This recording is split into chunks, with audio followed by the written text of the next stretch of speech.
Paul Johnson, welcome to Built to Sell Radio. John, thank you so much for having me on. Tell me the origin story of this company, Lemonaid.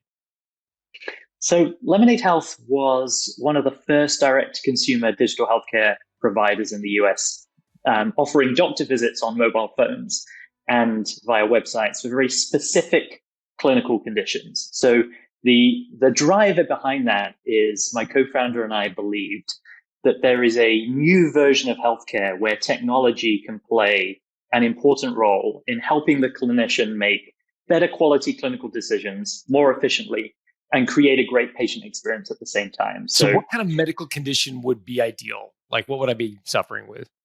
Medical conditions that tend to work well are those that can be protocolized, or where there's algorithms that can take structured data that patients are self-reporting and help to digest that and present recommendations to the clinicians. So the very first clinical service we offered was helping patients in California get access to birth control pills via a mobile app without having to see a doctor in person. I think it was the first app in the US to allow patients to do that. And because the medical decision-making can be articulated within an algorithm, we were able to build a great consumer experience around it. And so you mentioned a co-founder. Just describe that relationship. Did you kind of come out of school together, or what was that like? So interestingly, in a role that I was doing previously before moving to the US and the UK, I was running the digital teams at Lloyd's Pharmacy. Lloyd's Pharmacy is one of the drugstore chains in the UK, the largest community drugstore chain. And I was on the acquiring side of a business called Dr. Tom. Dr. Tom was one of Europe's first telehealth companies and was set up by Ian Van Every and Tom Van Every and was named Dr. Tom. And Lloyd's Pharmacy was in the process of acquiring that business. So I was on the acquiring side and Ian was leading on the selling side. And Ian and I then co-founded Lemonaid together about 9 years ago. Wow. So many questions there. It's surprising to have two people on the opposite side of the negotiation even speak to each other after, let alone partner together. How did you keep that relationship so positive during the process of negotiating? Well, mostly we were spending our time figuring out how to really make Dr. Tom a success after it had become acquired. So much of our interactions was on that and was there. And I think we both shared a real excitement in terms of the opportunity of building digital healthcare experiences, combining it with medication where appropriate. And that's. And sorry to cut you off, how did you guys divvy up the equity? I mean, did you each kick in cash? Did someone do sweat equity and the other do cash? Like, how was that formulated between you and Ian? A combination of both. So we both distributed the equity as sort of a founding team, and then also those that were able to put some money in early on. We were also obviously rewarded as part of that. So. And that was something we spent a lot of time talking about. And I think in hindsight, you always think more and more on it. And I think it's we found it a difficult thing to go through because it's hard to predict. We found it hard to predict for the following 8 years, who's going to be providing what to the business and contributing what elements. But we were able to split it in that way. How would you do it differently with the benefit of hindsight? Because I think while you think about that, I'll give you a bit of context. A lot of people listening to this would be in a partnership, thinking about a partnership. And the natural inclination is like, Three Musketeers, we're all going to do this together, split it a third, and we're all in. But then life happens, right? Somebody gets married, they go off and do something else, or, they want to take their money out. Someone wants to grow, another one wants a lifestyle business. And like, it becomes a problem when people's lives change. And I'm just curious to know, I'm assuming over 8-9 years with you and Ian, like stuff must have come up. Was there what can we learn from your experience? What would you do differently if you could structure it again? Yeah, I agree. I think life changes. And I also think, the roles that you play perhaps evolve as well as the business evolves and the business requires different skill sets at different stages. So I think what I would do differently is I would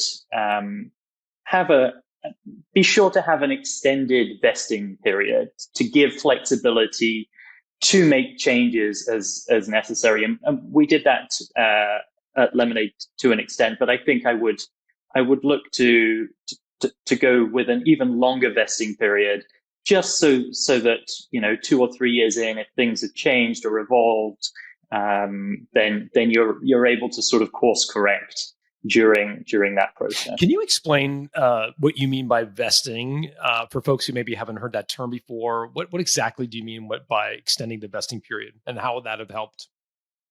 Sure. So I think what we did, and I think what is largely common, is when you're granting shares both to employees, whether as share options or another structure, or in founding stock as we did, I think it's common to have what's called a vesting period associated with that. And I think that normally includes a cliff, which is typically 1 year, meaning that if someone left within that 1 year period, they don't receive any of the shares at all. The shares can be taken back by the issuing company. And then after that cliff period, the shares are typically vested over a period of a number of additional years, whether that's 2 years, 3 years, 4 years, or, I think if I did it again, I might look for a 5-year vesting period. And those shares are then granted and vested, often sort of quarterly, either monthly or quarterly, so that if someone did leave during that period, the number of shares that they got would be prorated based, assuming they've gone past their cliff, prorated based on where they ended up. And the remaining shares can then be reissued or redistributed, or you can have that conversation about the shares that someone hasn't vested into yet. If, as you pointed out, John, perhaps life has changed or the roles are shifting around, so you could reallocate some of those unvested shares. And how is vesting handled when the decision to leave is not that of the employee? In other words, you have to fire an employee. Is the vesting different? Was the vesting different in your case, or was it basically treated the same way, whether they left on their own volition or they were asked to leave? The vesting schedule was the vesting schedule. I think it can depend. I think that's something that can be negotiated. I think there's different triggers that could perhaps accelerate vesting or not. And I think indeed another question is, what happens if someone is vesting into shares and then a company is acquired? Does that mean the vesting is accelerated, or does the employee or founder get ownership up until that vesting period? So I think that can vary. From our perspective, fortunately, we were able to recruit a great team and didn't encounter that situation, at least not too often. So, but I think it can vary. Excellent. I want to go back to the business, because the business model itself was cool. And this was a time when, 8 or 9 years ago, I guess, more like 10, 11 years ago now, if I'm doing my back timing, telehealth and telemedicine was really hitting its stride. It had been around, as I understand, for a period, but back 10 years ago, it was really becoming a significant way that medicine was delivered. But at the same time, I think of all these ideas that involve huge ideas, like delivering healthcare over the phone. Like it just seems like such a massive idea. In particular with governments involved. I know you're originally from the UK, as am I, and obviously the NHS, like the National Health Service in the UK, is just this giant behemoth that controls everything. Here in Canada, we have socialized medicine as well. I just think it just overwhelms my brain to think of how you would actually go about entering a market like that, where you've got all these giant kind of constituencies that you've got to somehow negotiate with and stick handle it around. Like, what were you thinking to get into this business? Like, were you crazy? Tell me, like, why did you think you could sort of crack this nut? Perhaps I was crazy. Yeah, I agree. It seems too big of a problem to figure out where to start. Where on earth do you start? I think for me, I had a personal driver. My father had a health concern, or he was accidentally diagnosed with cancer. He was the ordering clinician checked the wrong box on a paper clipboard form, and accidentally tested for something that showed that my father had cancer, which was great because they were able to treat it, and he's fully recovered and uh, still alive and living a fantastic life. But that really made me think healthcare shouldn't be left to chance, and we shouldn't be ordering lab tests by ticking boxes on paper forms anymore. That just should not be okay. Like, we don't do that in other industries, and this is healthcare, which is truly life or death. So there has to be a better way. We have to be able to use technology for the good in healthcare. And I really felt strongly about that. And I know my co-founder Ian really did as well. So I think the way that we thought about the big opportunity, or the big problem that we were trying to address, was really, how can we break it down? And the model that I mentioned, really focusing on specific clinical use cases, allowed us to do that, I think, in a way that made the challenge more digestible. So really focusing initially on that one area of clinical care, and how are we going to build that, and how are we going to build that out and create a great consumer experience, a great patient experience around it, allowed us to address what is a gigantic challenge, I think. It reminds me a little bit of the launch of Uber. Like, I think from what I've read, the founders had the kind of big idea of grocery delivery and cars all around the world. But in the beginning, it was like just black limousines in San Francisco. Like, it was a very, very, very tiny sort of idea. There was a lot sitting behind it that they wanted to launch. But at the very beginning, it was like geographically limited, and a certain kind of car and a certain kind of traveler to get traction. It sounds like in your case, it was similar.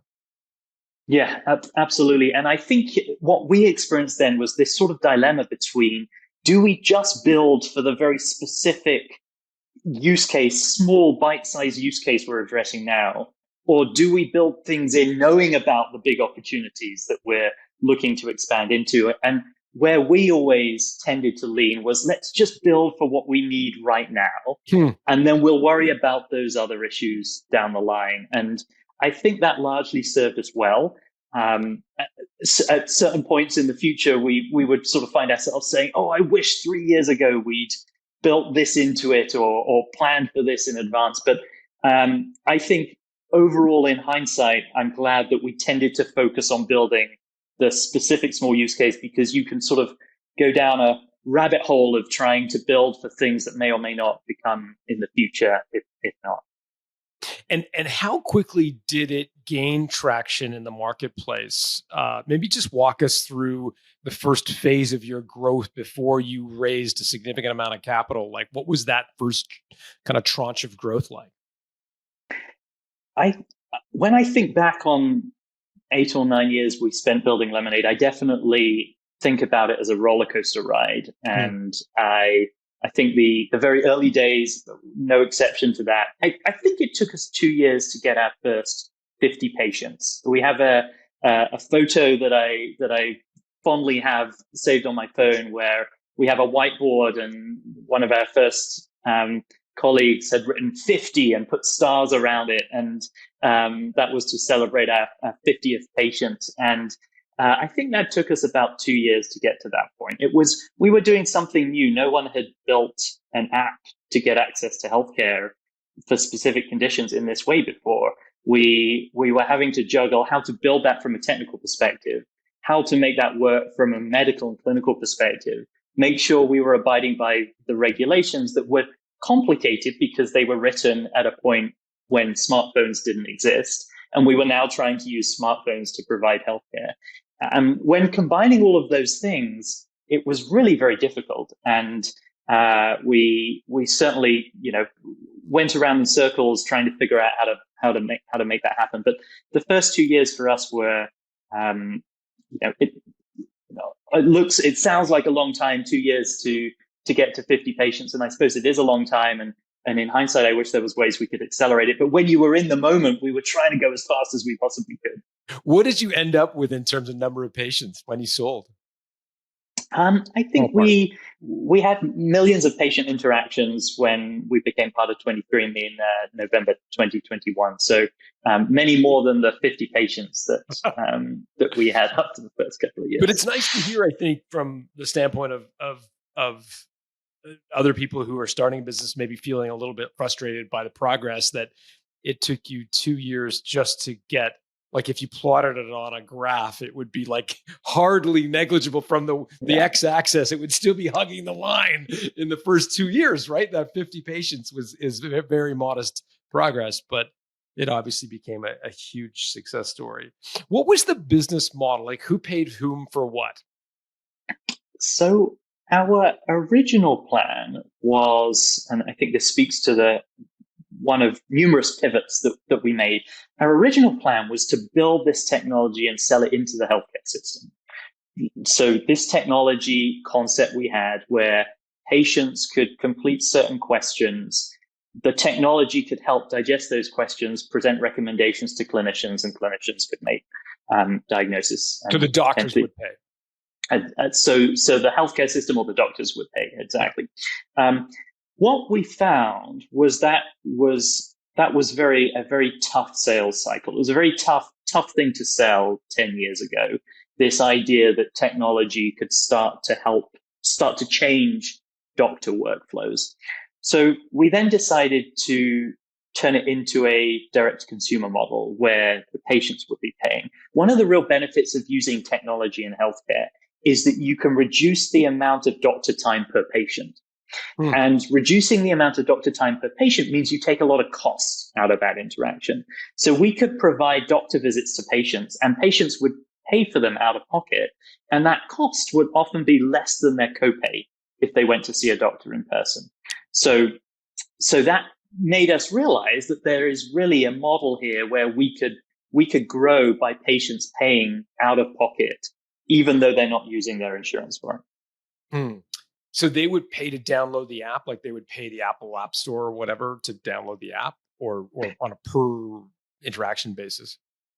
On a per interaction basis. So the app would be free to download, and then the patient would pay essentially to have a doctor visit. It was a different sort of doctor visit experience, but it was a doctor visit using the mobile app.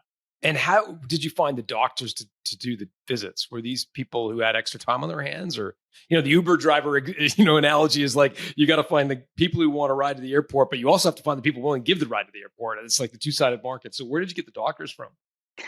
So we made the early decision to recruit doctors full-time to work at Lemonaid, rather than using doctors to do this as a sort of part-time or when they had time off. And the reason for that was a couple of things. The first thing that was really important to me when we were setting up Lemonaid was I wanted to create a healthcare experience that wowed. And we talk about wowing a lot at Lemonaid. So when was the last time, John, you went to the doctor and you left saying, wow, that was amazing, I'm going to leave a 5-star review?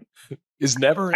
I think it doesn't happen very often, whether you're in the UK or the US, or I'm guessing Canada as well. But we do that in other parts of our lives, and there's no reason why we shouldn't be able to provide an amazing wow consumer experience in healthcare. So in order to do that, we really wanted to have control of the full stack within Lemonaid. So we wanted to control the way the customer service was handled. We wanted to control all the technology. We wanted to control the clinical experience from the doctors and nurse practitioners that we recruited. So, but how did you get doctors?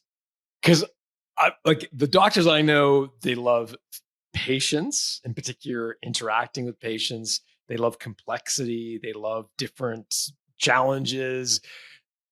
Cranking out like birth control pill scripts is not any definition of a doctor's like the reason they became a doctor. Tell me more about how you recruited these people, because that fascinates me. Because again, am I wrong to think it was a tough sell to get doctors to join to do what in their view would probably be relatively simple diagnoses? Maybe I'm misunderstanding. I think it's important to get the right sort of doctor.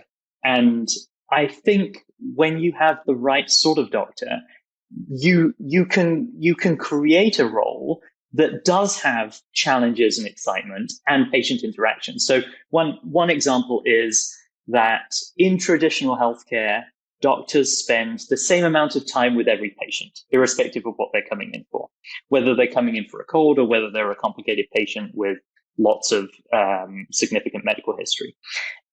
One of the beauties of digital healthcare is doctors can spend less time on patients who are otherwise completely healthy and just getting a renewal for their birth control, and more time calling or having a video interaction on patients that have more complicated challenges. So the doctors still had patient interactions. And I think in some ways, those interactions with the patients were more rewarding because they were less rushed, because they could spend more time with the patients that needed it.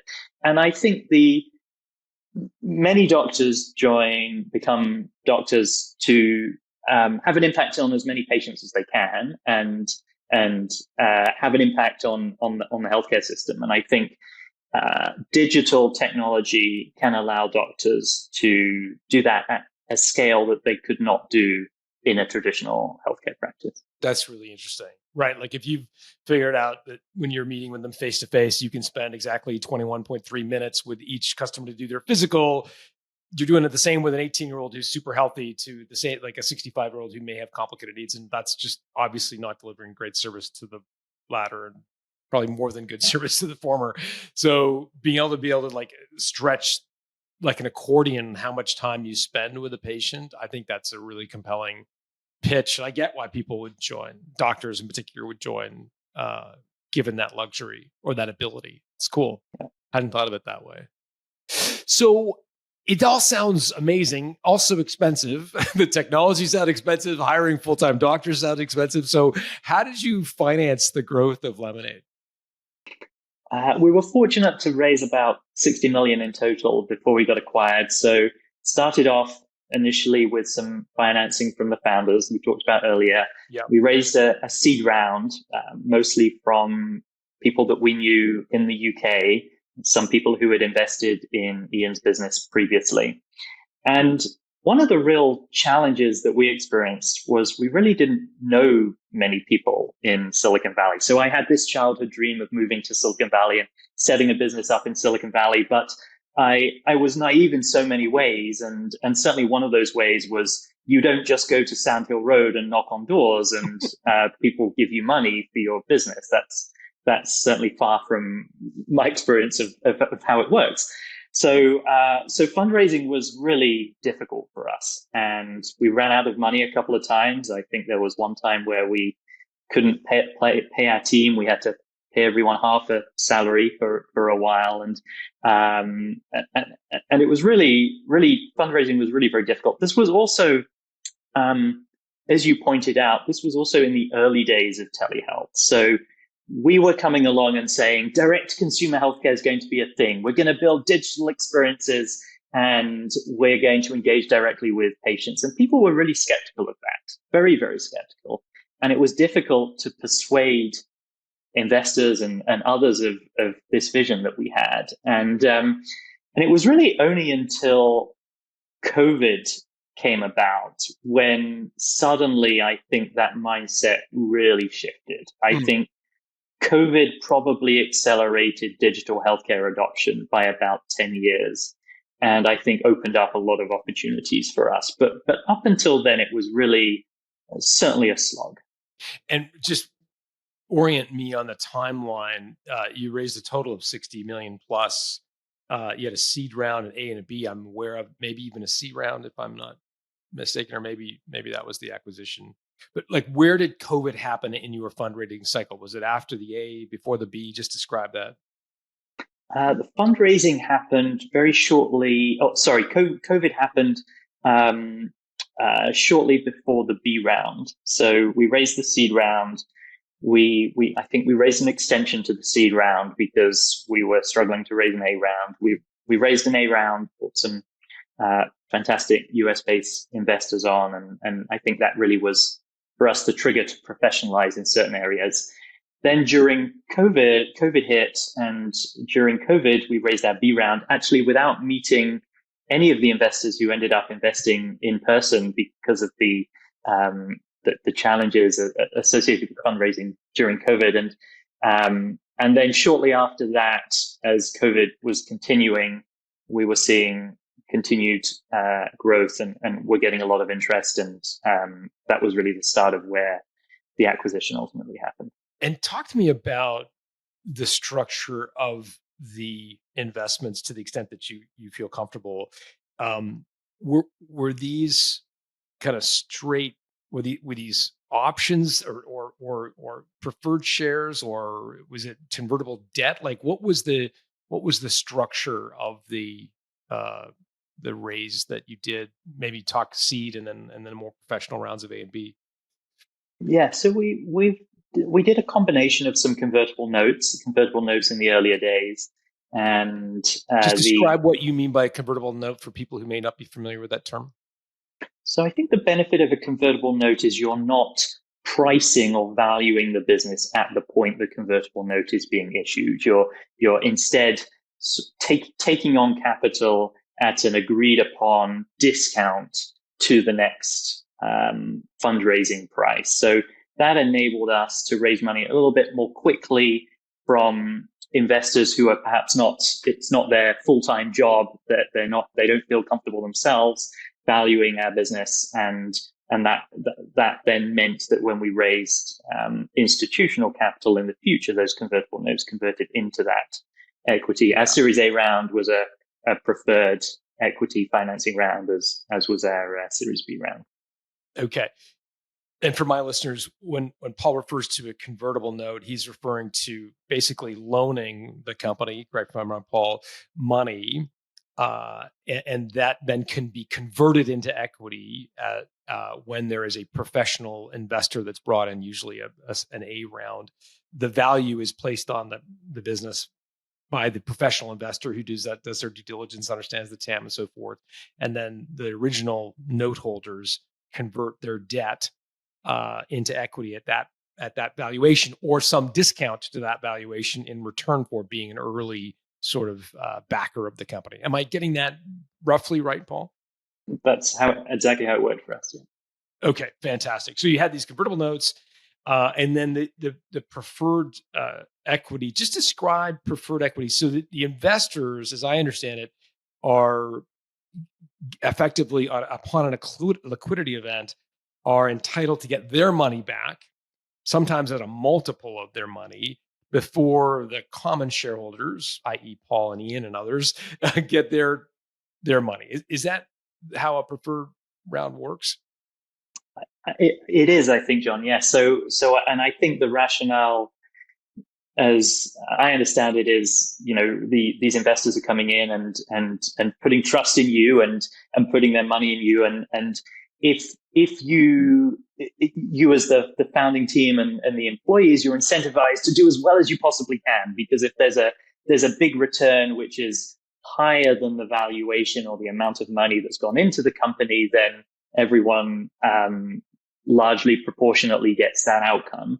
But if for some reason things don't go well and you sell for something less than the valuation or the valuation of the money that's gone in, then the investors get their money back first, or as you said, either their money back plus some more of it before anyone else sees any of it. So that's certainly something much of financing I had no experience of, and something that is obviously really important, and I'd spend a lot of time thinking about going forward. And again, if you can't share, totally understand, but if you can, did the investors have like a multiple liquidity prep? Was it like a 2x liquidity preference, or is it just they basically get the money they invested out first?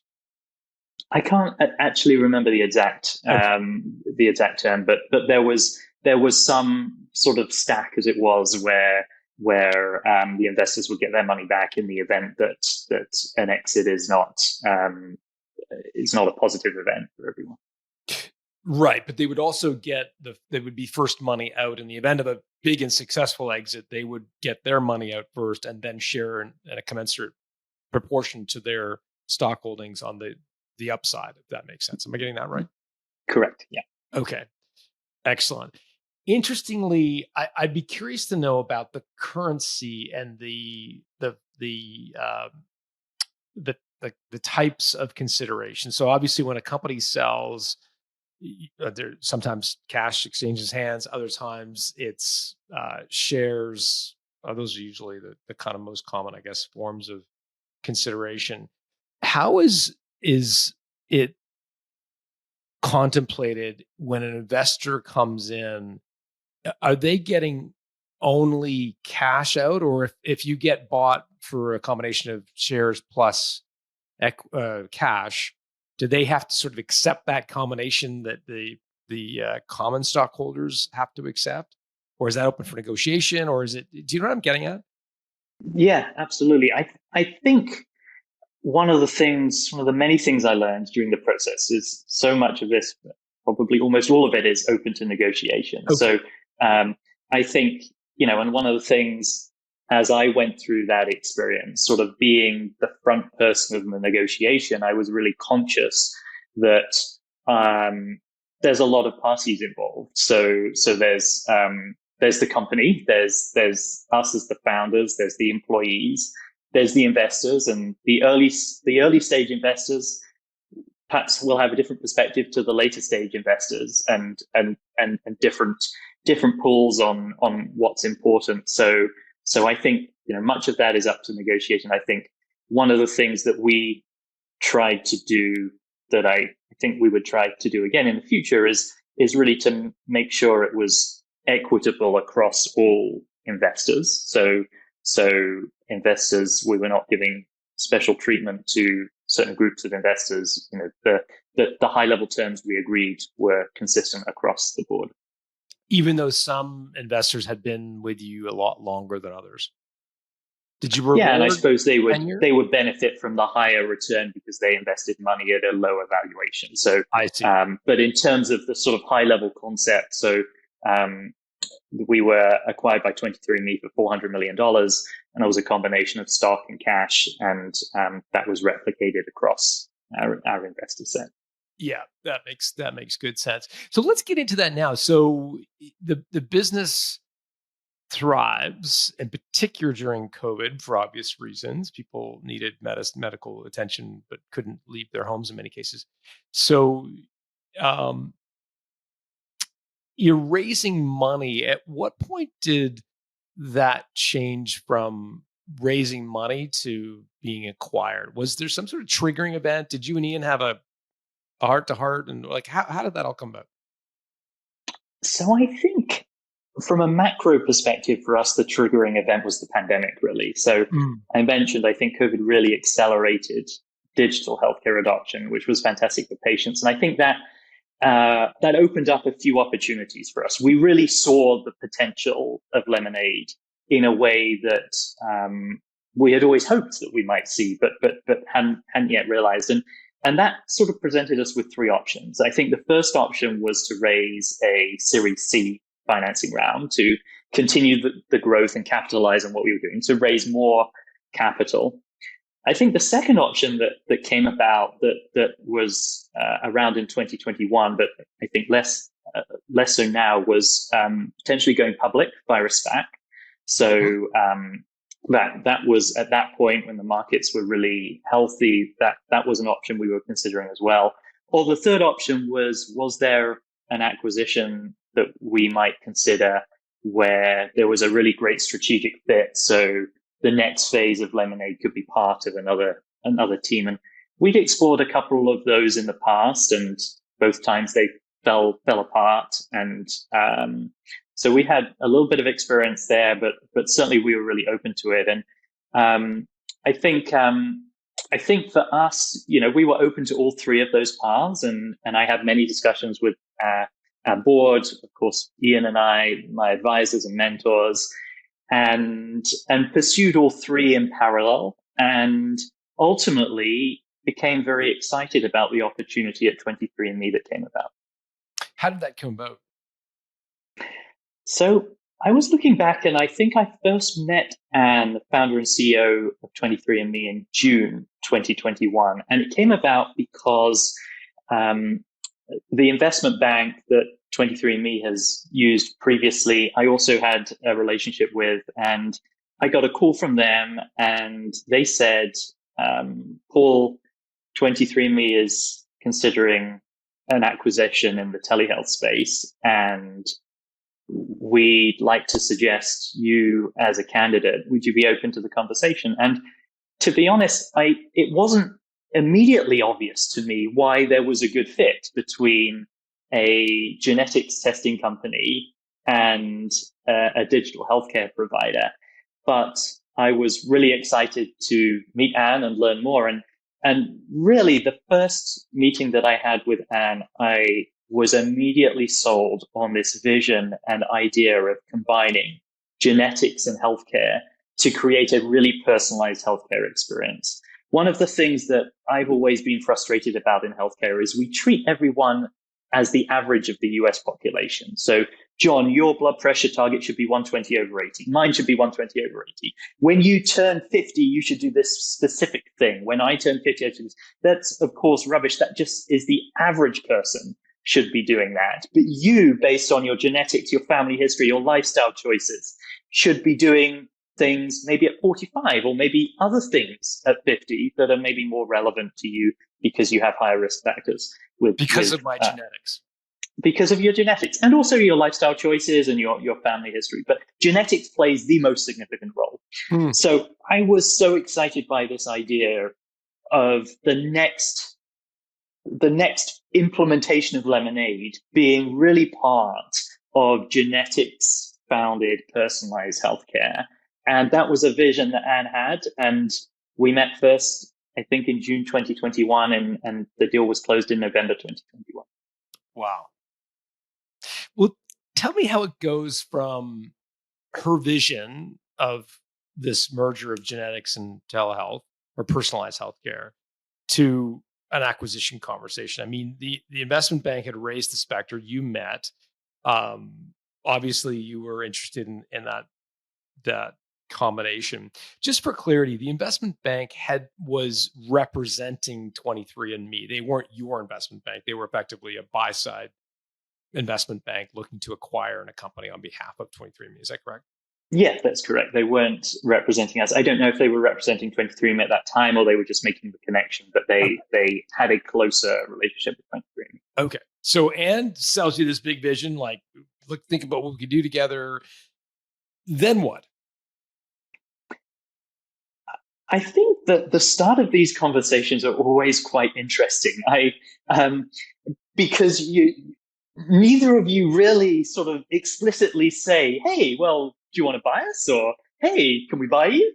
So you're sort of navigating the conversations like with a huge amount of excitement, but trying to really understand what's the other person's perspective. And from our point of view, at that point, we were really open to a wide range of discussions. We were open to a partnership discussion, maybe some investment or an acquisition. So Anne and I met a number of times after that, and I think started having the conversations that Lemonaid becoming part of 23andMe could really allow us to do some extremely exciting things together. And that was when we started to bring in our wider teams. And I think it became quite clear that the focus, at least initially, should be on whether we can come to an agreement for Lemonaid to become part of 23andMe. And certainly that, those conversations were extremely exciting, very, really identified, I think, some of the strength that Lemonaid could bring to 23andMe. One of the things that was important to me early on was that the whole of the Lemonaid team would retain roles and become part of 23andMe. And I think that was something that Anne and I talked about in the early days. So, had you had you've gone through these rounds of financing, so you had a sense of what the market thought the company was worth, at least at the Series B. How did the market value your company? Again, this is before meeting with Anne, like on a multiple of revenue, or like what was their methodology, and what was their ultimate valuation of the company? So we were a venture-backed company. We really were optimizing for growth during COVID. After our Series A round, for a period, we were actually profitable. We got the business to profitability. But then when we raised our Series B round, we really wanted to invest in growth, particularly coinciding with COVID, and really felt like that was adding the most value to Lemonaid by really investing. So we were burning money. So we weren't a company that you could value on an EBITDA multiple.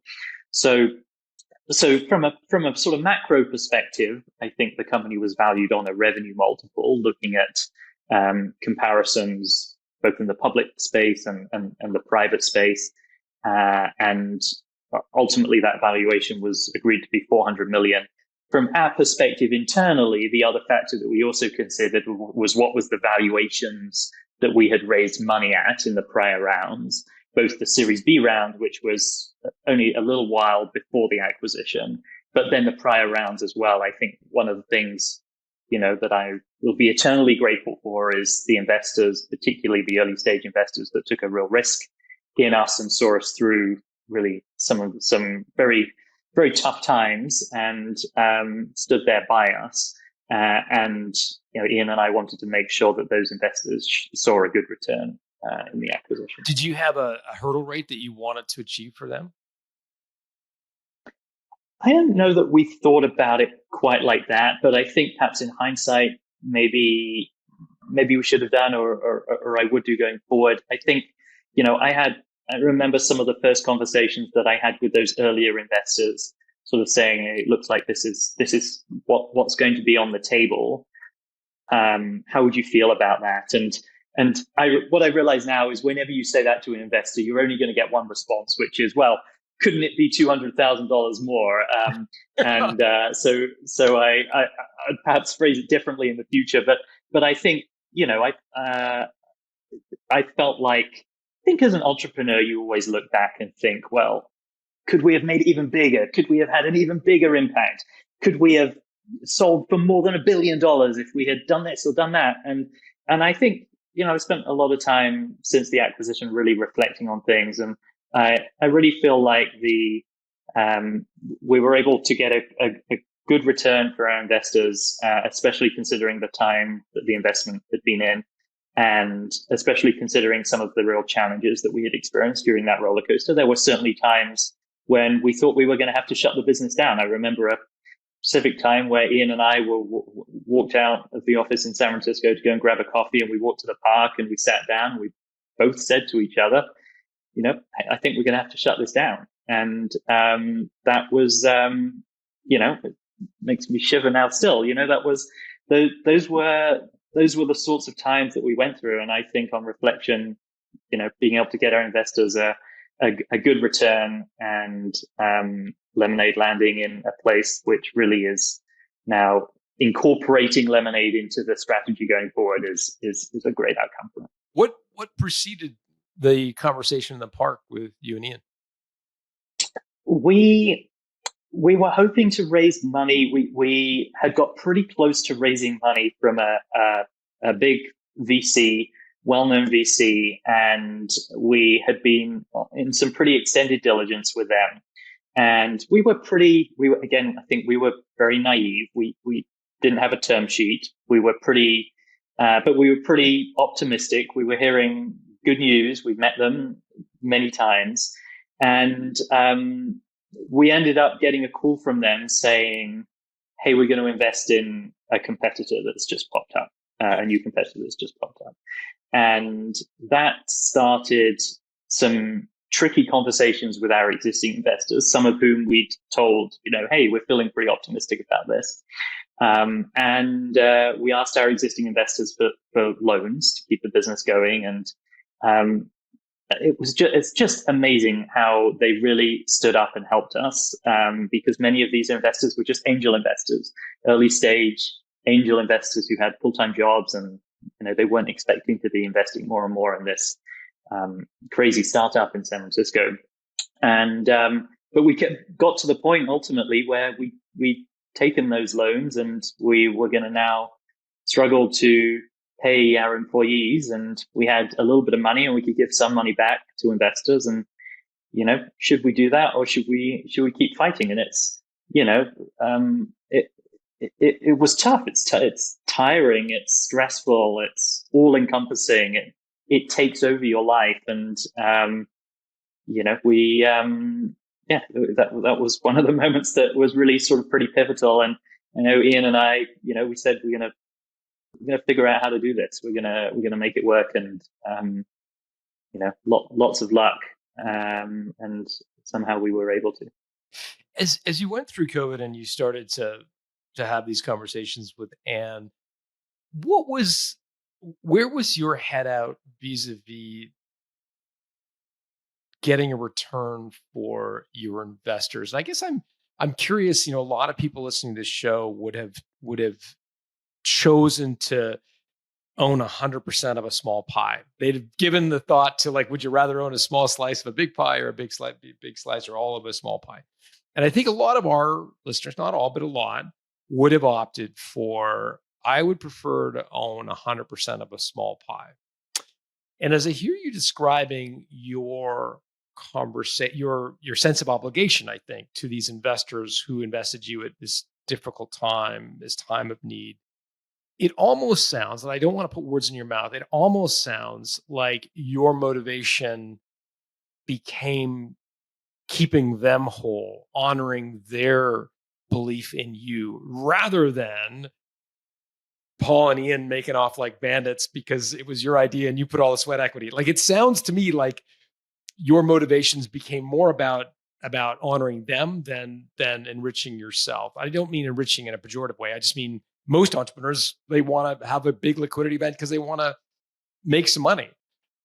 It sounds like in your case, it changed. I want to just pressure test that idea. Do you agree with my analysis, or am I picking up on something that's not there? I think I agree with your analysis, and I would add to it the other thing that we spent a lot of time talking about, and I continue to be grateful for, and certainly post-acquisition, I also spend a lot of time thinking about, is our employees and the amazing team that we built up, especially the early stage team, especially those people who stuck with us when we couldn't pay them or we were late paying them by a few days because we needed to figure out some way to get a little bit more money in the bank. So certainly I felt, an obligation or I felt like it was really important to me to reward our investors who stuck by us because they really stood up when we needed them, and the fantastic team that we built that contributed to, I think, evolving how healthcare was provided. And I think, in many ways, I think about COVID,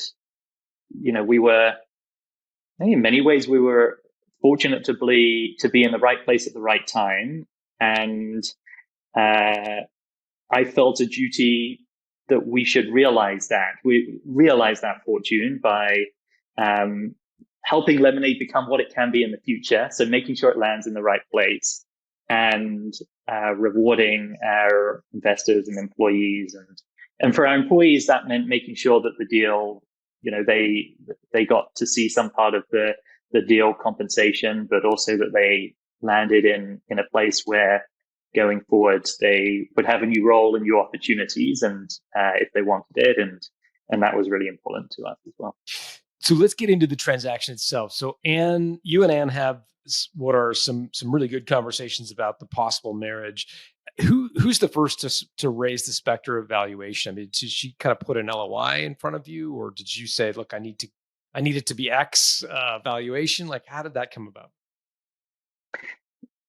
So I think we started then conversations with a broader team where we brought in our finance team and to work with the 23andMe finance team, and then the legal team started talking, and I think I don't remember who put the first number out. I do remember us, as sort of, I think any good negotiator trying to avoid being the ones to put the number out first, and I think the other side trying to encourage you to put the number out first. So I certainly remember us trying to avoid doing that. But I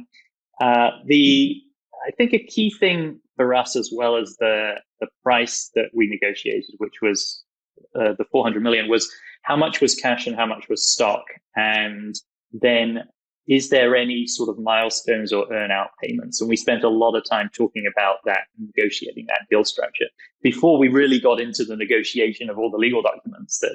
That was, of course, a lot as well. How were you thinking about those issues currency and earnout? So I think everyone wants more cash. So you're certainly our objective at that point was to get as much cash as possible. But conversely, I think we recognize 23andMe's position in that they had recently gone public and had a lot of exciting ambition and plans for the future. So had other ways that they wanted to make use of their cash as well. So we were open to some element of stock. One thing that we held quite firm on and was important to us was that there shouldn't be any milestone or any sort of revenue or other milestone associated payments. And what was important for Ian and I was that our investors would get all of their, or at least all minus any escrow, when the deal completed. Ian and I accepted an earnout component, but that earnout was exclusively time-based rather than hitting certain milestones. And we did that because we felt like we would be giving away some control of Lemonaid when it became part of 23andMe, and we might not have full influence over its ability to continue to grow or grow even more rapidly. And so milestone payments attached to hitting certain KPIs or other targets was something that we wanted to try and avoid. What was 23andMe's reaction to the idea of a tenure-based earnout versus a milestone-based one? That was where we ended, and I think, like any good negotiation, I think you then negotiate the duration of that earnout and how frequently things are paid within that earnout. So the negotiation was definitely tough, and I think one of the things that I learned looking back was there's always more beneath the surface. So I sort of, I remember joking with our legal team, like, gosh, this just feels like an iceberg. You think you've agreed the particular disagreement that you have. You think you've come to a resolution, but then actually there's all of these additional complexities associated with that. So, and I think the earnout is an example of that.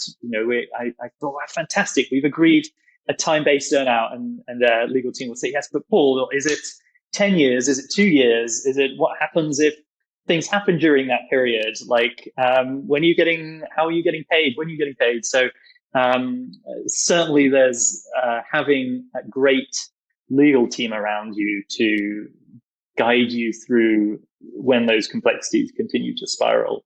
How long did you guys do an earnout for? Are you able to share like the tenure you guys agreed to? I don't think we've announced that publicly. Okay, no problem.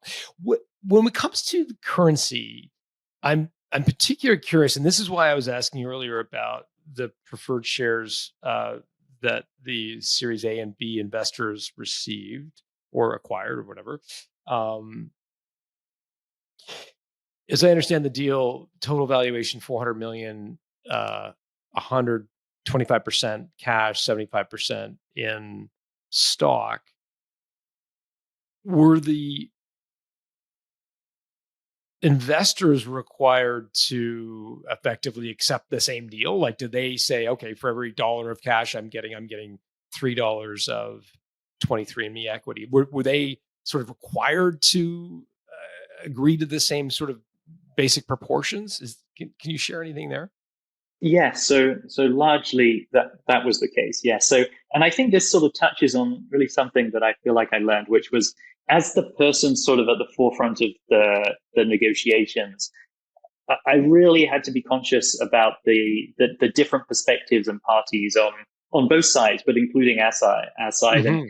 And I think, one thing that I tried to do, and going, in a similar situation in the future, I think I would do even more of it, is just really making sure that those different groups of investors were really able to provide input at every stage of the process to make sure that we were negotiating a deal that really worked for everyone. And I think, our investors felt like we did that, and largely the terms that we negotiated were consistent across all investors, with the exception of Ian and I, where we had some held back in the earnout.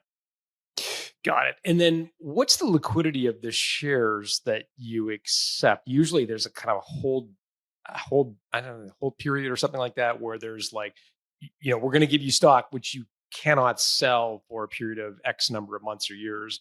Did you have to sort of have some sort of holdback? Can you share anything there? There was a lockup period Lockup. associated with the shares that were granted. So on the day of closing, although all investors were granted the shares, they weren't able to sell them until a certain amount of time after that, a number of months after that.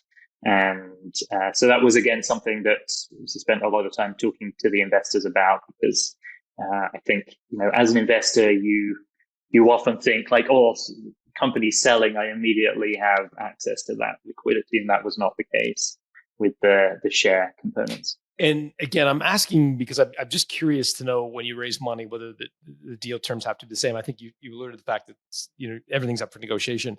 But when it came to your lockup period, does it have to be identical to the other non-operating investors, like i.e.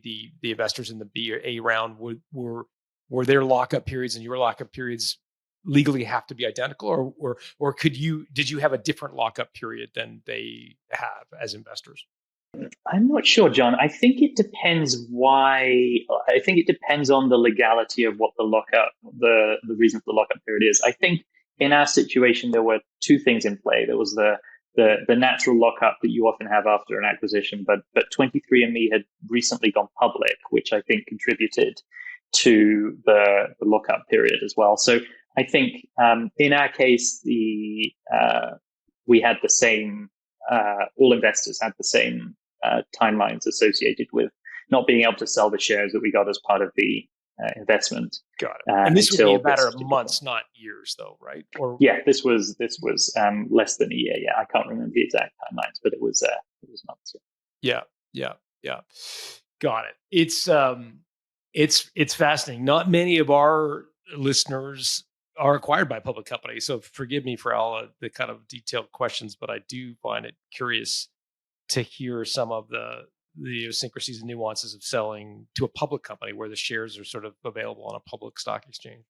Are you up for a quick lightning round before I let you go? And with a couple of final questions. Okay. You mentioned there were two deals that fell apart, so I'm guessing you might have an answer to this question. What was the slimiest trick an acquirer tried to play on you in the process of selling your company? It could be, you could expand that to investor as well, because clearly you met quite a bit. I think in one of the earlier acquisition discussions, I think that the group we were talking to held back some of the most important things to discuss, purposely delayed some of the more important things to discuss until the end. So I think things associated with how to handle employees, how to handle stock that hasn't vested yet, that I think, from our perspective, I think, as you perhaps pointed out earlier, really important for us. And I think, as I've sort of learned more, reflected on it, appreciate it, that it can be a useful sales technique to, get you over the line and then sort of hit you with a few other things at the end. But that didn't feel, that felt a little bit dirty in that situation. In retrospect, you've come to realize that they were holding out on those sensitive topics until you were a little more committed to the deal, and then kind of raised the specter of, yeah. What was the biggest mistake you personally made during the process of selling your company? I mean, it sounds like a wonderful outcome, but there must have been one mulligan you'd like to have a do-over on, or, be able to try again. I think that I would have spent more time talking with our team about how exciting this opportunity was. And I would have done that in person. So we had the challenge that much of this was happening during COVID. And I think that a mistake that I made was I felt all of this excitement, strategic excitement, because I was feeding off of Anne's excitement, and we were sort of riffing together and coming up with these amazing opportunities. And then I think when it came to the point to communicate it to the team, and we did it as a sort of all hands video call. I really wish that I had got everyone together in person, probably outside given COVID, and just really spent much more time, both talking, getting their feedback, perspectives, but celebrating what they had achieved and thanking them for everything that they had done, the Lemonaid. So I wish that I had spent more time doing that. I think what happened was I thought it was going to be, hey, we signed these documents, this is done, like, cool, take a breath. But that was absolutely not what happened, because I had a new role within 23andMe that I needed to get going on. And there were all of these sort of post-closing things that needed to get tidied up. And I wanted to really focus on making a Lemonaid a success within 23andMe. So I didn't make time for that, and I really regret that. Isn't that interesting? And great feedback. It's something that we've heard again and again is that telling employees, in your case, celebrating with employees, is the one thing people wished they could have a do-over on. Because, of course, there's in the last minutes of a negotiation, the final days, I mean, oftentimes people are pulling all-nighters, and it's just such an emotionally exhausting and draining process that you finally get over the line and you're like, okay, now we got to tell everybody. And like, you've got no energy left to share the excitement of what people have achieved. I think that's a really good point. I'm glad you shared it. What was the lowest point? Go ahead, Paul. Oh, sorry. I was just going to say, I think what you said really resonates. It almost feels like, to me, it was checking the box that I've told the team, rather than, because I think I was exhausted, I was tired, I hadn't slept, rather than what I really deep down felt was I really wanted that opportunity to talk to the team and make them feel engaged and excited and appreciated. And I didn't do that well enough. Well said. What was the lowest ebb you reached emotionally during the process of selling? I think every day something new came up for some period of time. And on Monday, you think, oh, the deal's going to happen, and we've figured this out, and we both agreed on this. And then on Tuesday, something else comes up that sort of says, hey, the deal's off, the deal's not going to happen. And just that general up and down. I remember there was one point where I just couldn't see a path forward, where 23andMe had a very strong view, our investors had a very strong view, I had a very strong different view, and I just didn't see a path forward. And I really felt like we weren't going to reach agreement, and the deal was off. And I think, what I realized then, or sort of the additional stress that caused, was because we were so far down this path, we hadn't been pursuing the other paths of raising a Series C financing or the other options that existed.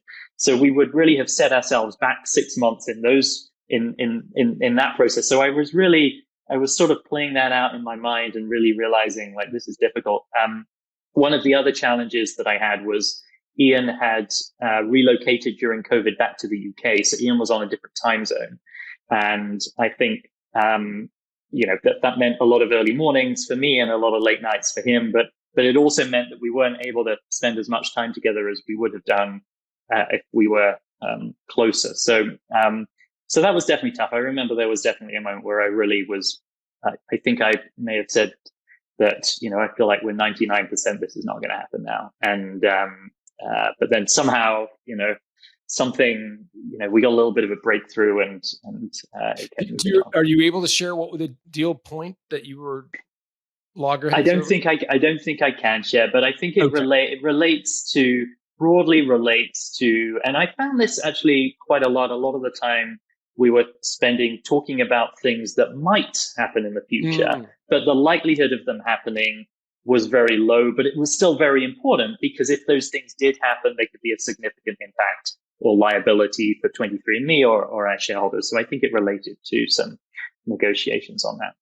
The tough one usually comes with reps and warranties. That's where all the little details start to emerge, and that's oftentimes tough. So, what was the highest point emotionally that you reached during the sale? I think the highest point was when our lawyers emailed me saying, Paul, can I release your signature from escrow to sign the deal?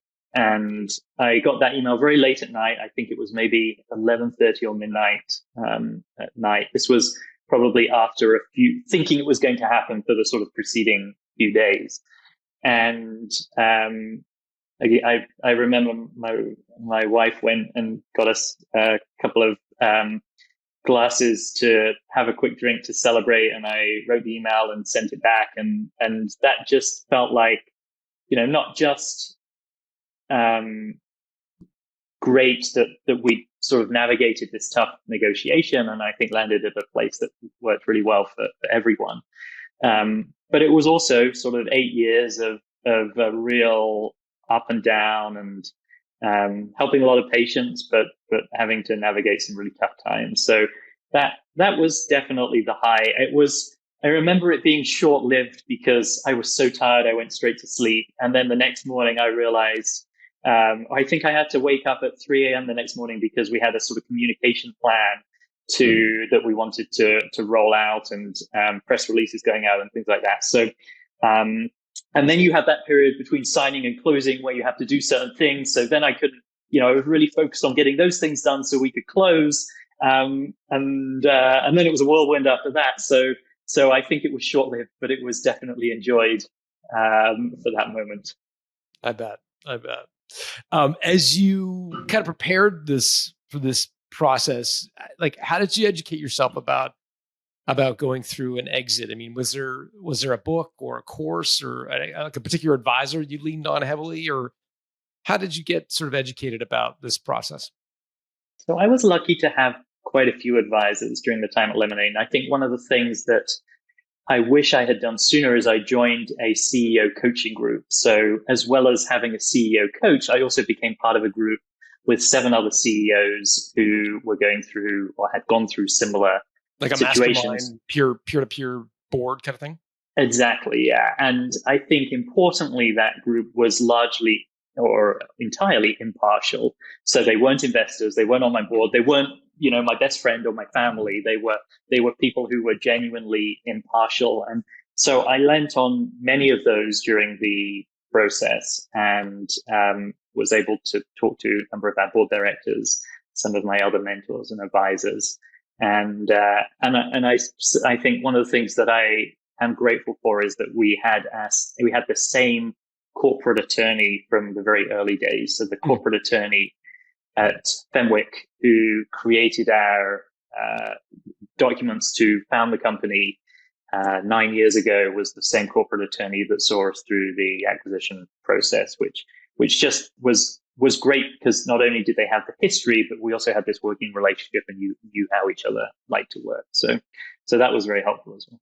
Got it. And tell me, there was a trophy you bought yourself to commemorate this win. Something physical, something that you bought that reminds you of the sale. So we bought all of our investors that sort of typical sort of acquisition trophy, and sent that out, and along with some Lemon branded swag. So certainly did that. But beyond that, I haven't done anything.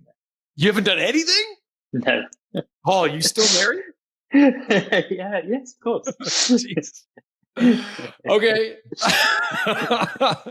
Well, I hope you do invest in something to celebrate the win. I'm a big believer in something physical. I love the reward that you gave your investors. Just describe it physically. It's like a tombstone of the acquisition. Yeah, like a tombstone sort of trophy. Yeah. And so, my wife and I have been on some great trips, great vacations since. Oh, so I think that for us was those experiences were the What celebration. What was your favorite? My favorite vacation spot is Hawaii, and nice. I think that would be right at the top of the list for me. Nice. I've never been, but I hear it's beautiful. The time zones scare me off. From Toronto to Hawaii, I'm like, it's like I'm going to be like 9 time zones away. But from you in California, it's probably easier. Yeah, and it's beautiful and relaxing and just wonderful culture. Well, you deserve it. Where can people reach out to you? First of all, if they want to learn more about Lemonaid and the virtual medical care that you provide and 23andMe, is there a website we can point people to? Yeah, definitely. Lemonaid.com or lemonaidhealth.com, or certainly happy for anyone to reach out to me directly on LinkedIn or otherwise. But yeah, I think the future, the personalized healthcare, I think, is a really exciting opportunity going forward. Yeah, you've got my mind spinning on the kind of like the merger of genetics and personalized healthcare. So I think it's a really cool space. We will put your LinkedIn profile in the show notes at builttocell.com. Paul, thanks for doing this. John, I really enjoyed it. Thank you so much for having me on. Thanks for creating such a great podcast. Not at all.